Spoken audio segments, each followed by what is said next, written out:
പിതാവിൻ്റെയും പുത്രൻ്റെയും പരിശുദ്ധാത്മാവിൻ്റെ നാമത്തിൽ ആമേൻ. ദൈവം നിങ്ങളെ എല്ലാവരെയും സമൃദ്ധിയായി അനുഗ്രഹിക്കട്ടെ. Praise the Lord, praise the Lord, hallelujah. സ്നേഹമുള്ളവരെ, ഒരു പ്രൈസ് ദി ലോർഡ് പോലും പറയാൻ, ദൈവത്തെ ആരാധിക്കുന്ന ദൈവത്തിന് സ്തുതി ഇതൊക്കെ നമുക്കറിയാമെങ്കിൽ പോലും ഒരു പൂർണ്ണ മനസ്സോടെ, ഒരു ആർത്തിയോടെ പ്രൈസ് ദി ലോർഡ്, ഹല്ലേലൂയ എന്ന് പറയുവാൻ ചിലർക്കെങ്കിലും സാധിക്കുന്നുണ്ടോ? ചിലർക്കെങ്കിലും സാധിക്കാതെ പോകുന്നു. ബാക്കി ഒരുപാട് മക്കൾക്ക് അത് നന്നായിട്ട് സാധിക്കും. ഇതിൻ്റെ കാരണം നമ്മുടെ ജീവിതത്തിലെ ചില കാര്യങ്ങൾ നടക്കാതെ വരുമ്പോഴുള്ള കാരണങ്ങൾ തന്നെയാണത്. നിരാശപ്പെടുമ്പോൾ, വഴിമുട്ടി നിൽക്കുമ്പോൾ കർത്താവ് നമ്മളോട് പറഞ്ഞത് നമ്മൾ മറന്നുപോയിട്ടാണത്, അല്ലെങ്കിൽ അത് ഓർക്കുന്നില്ല, അല്ലെങ്കിൽ അതിന് എത്ര സീരിയസ്നെസ് കൊടുക്കുന്നില്ല. അതാണ് വിഷയം. ഞാൻ ഇന്ന് പറയാൻ പോകുന്ന മെയിനായിട്ട് വിവാഹ തടസ്സത്തിൻ്റെ കാര്യമാണ്. അതാ ഞാനിങ്ങനെ ചിന്തിച്ചു വന്നത്. ഈ വഴിമുട്ടി നിൽക്കുമ്പോൾ നമ്മളെന്താ ചെയ്യണ്ടേ എന്ന് നമ്മൾ ചിന്തിക്കും. പക്ഷേ നല്ലൊരു ഉപദേഷ്ടാവാണ് നമുക്കുള്ളത്. ജീവിക്കുന്ന കർത്താവ്, ജീവിക്കുന്ന ദൈവം. You come back and sit with me.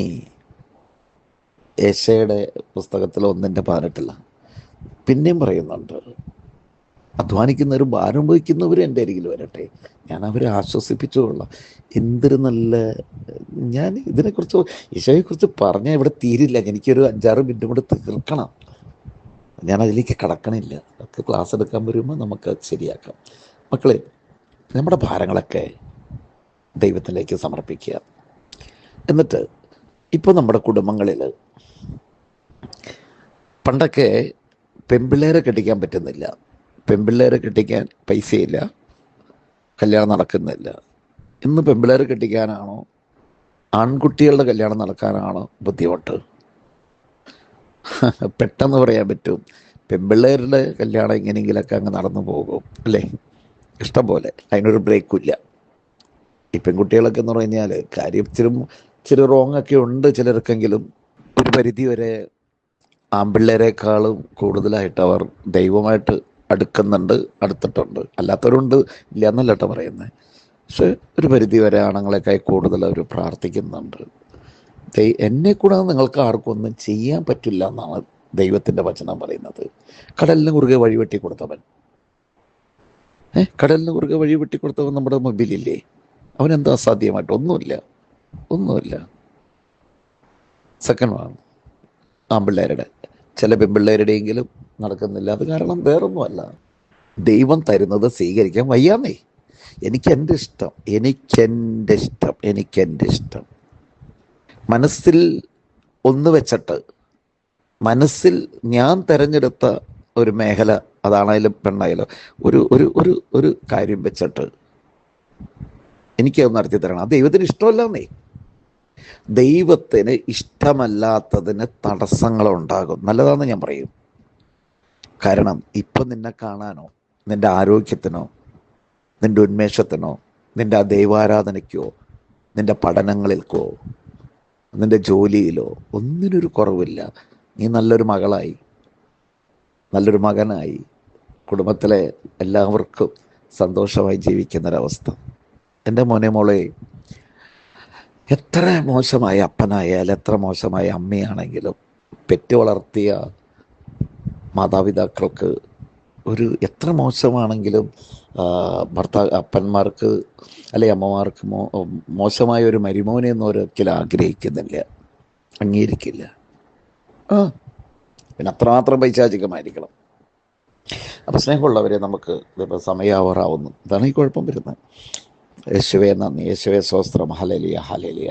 അപ്പോൾ ഒരുപാട് പതിനായിരക്കണക്കിന് ആണുങ്ങളായിരുന്നു. ഞാനൊരു 8-10 വർഷം മുമ്പ് ഇടുക്കി സന്ദർശിക്കുന്ന സമയത്ത്, നമ്മുടെ നാടും വലിയ മോശമില്ല, ഒരിടവകയിൽ തന്നെ എന്തുമാത്രം പുരുഷന്മാരാണ് കല്യാണം നടക്കാത്തത്. അല്ലേ? ഒന്ന് നോക്കിക്കേ. ഇഷ്ടം പോലെ ഇഷ്ടമല്ല. അവരെന്താ സ്വഭാവ ദോഷം ഉണ്ടായിട്ടാണോ? ഉള്ളവരുണ്ട്, അല്ലാത്തവരുണ്ട്. മക്കളെ, കൂട്ടുകാർ പലതും പറയും, നല്ലതും പറയും, എല്ലാം പറയും. കാര്യങ്ങൾ കഴിഞ്ഞവനൊന്നും അത്ര വലിയ ദണ്ണമൊന്നും ഉണ്ടാവണമെന്നില്ല. സിംഗിളായിരിക്കുന്നവൻ്റെ വിഷമം ആരോട് പറയാം, അല്ലേ? പലതും നോക്കിയിട്ടുണ്ടാവാം. നിങ്ങൾ പ്രാർത്ഥിച്ചിട്ടുണ്ടാവാം, ധ്യാനം കൂടിയിട്ടുണ്ടാവാം.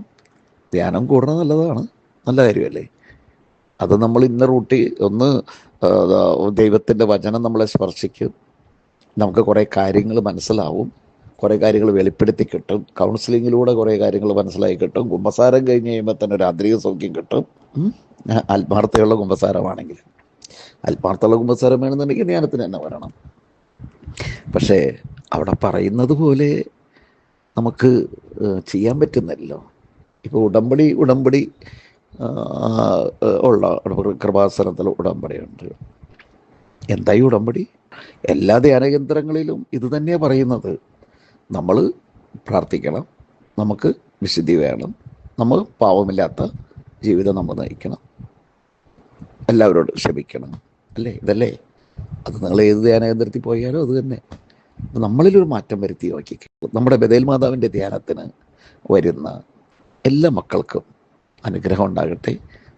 ബഥേൽ മാതാവിൻ്റെ ധ്യാനത്തിന് വന്ന ഒരുപാട് പുരുഷന്മാർ, 44 വയസ്സ് കഴിഞ്ഞവർ, 48 വയസ്സ് കഴിഞ്ഞവർ കല്യാണം നടന്നിട്ടുണ്ട്. ഒരുവൻ എത്രയല്ല, ഇപ്പം എത്ര വർഷമായി ഉണ്ടാവും? 16, 4, 21 വർഷമായിട്ടുണ്ട്. ഒരു ബെന്നിയാണ്. നാളെ വിളിച്ചിട്ട് എന്നോട് 20 വിളിച്ചിട്ട് പറഞ്ഞു, ബ്രദറിനെ വിളിക്കാൻ എനിക്ക് 8 പണി കിട്ടിയെന്ന്. അതൊന്നും ഇവിടെ പറയാൻ സമയമില്ല മക്കളെ. ഞാൻ പറഞ്ഞു ഒരു ധ്യാനം കൂടാൻ പറഞ്ഞു. ധ്യാനം കൂടി മാർച്ച് 22 ധ്യാനം. March 20 അവന് പോകണം, റെഗുലർ ജോലിയാണ്, പോകണം. ഞാൻ പറഞ്ഞു നീ അവിടെ നിന്ന് ധ്യാനം കൂടാന്ന് ഞാൻ കാണണേന്ന് പറഞ്ഞു. അത് അഡ്ജസ്റ്റ് ചെയ്യാൻ പറഞ്ഞു.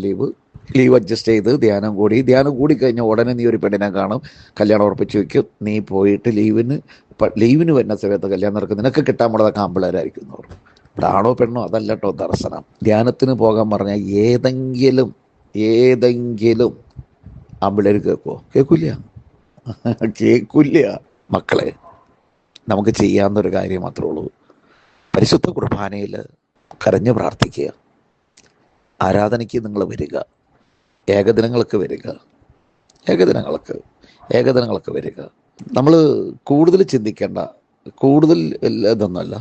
കുടുംബത്തിലെ സമാധാനം, എനിക്ക് ചേർന്നൊരു ജീവിത പങ്കാളി തരണമേ. ആരുടെയും വാക്ക് കേട്ടിട്ടല്ല. ഇതൊരു സ്വരം. ഞാനും എൻ്റെ ഭാര്യ ഒരുമിച്ച് പ്രാർത്ഥിക്കുകയായിരുന്നു. മോളെ, ഇന്ന് എന്തിനു വേണ്ടി പ്രാർത്ഥിക്കണം? എൻ്റെ ഭാര്യയ്ക്ക് കിട്ടിയേക്കണ ഒരു സന്ദേശമാണത്. അപ്പോൾ അതിന്ന് ദൈവത്തിൻ്റെ ആത്മാവ് പറഞ്ഞിട്ടാണ് ഞാനിങ്ങനെ പ്രാർത്ഥിക്കുന്നത്. സത്യമാണെന്ന് എനിക്ക് തോന്നി.